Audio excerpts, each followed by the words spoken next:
มบอลและดาวินกลายเป็นพ่อคนแม่คนลูกไม่ต้องเป็นกังวลอะไรทั้งนั้นแม่กับพ่อจะจัดการทุกอย่างเองแล้วเข้าไม่ต้องอายมาหาพ่อมาแถมเป็นนักยิมนาสติกบางครั้งในชีวิตเราก็ต้องสร้างโชคขึ้นเองรู้สึกดีจังที่ได้ล้มเหลวอีกและนักสู้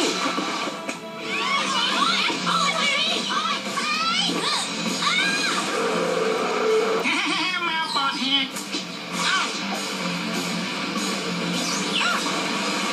ในแบบเนี่ยนะเหมือนเป็นนางแบบอะนะใช่ฉันคิดมาตลอดว่าฉันเหมาะจะเป็นนางแบบทำไมถึงคิดงั้นล่ะหนกแก้มสูงแต่นั้นไม่กระดูกหรอ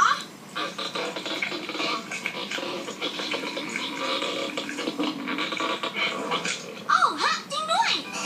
อย่าพลาดชมตอนใหม่ของโลกสุดอัศจรรย์ของกัมบอลที่เดียวทางการ์ตูนเน็ตเวิร์ก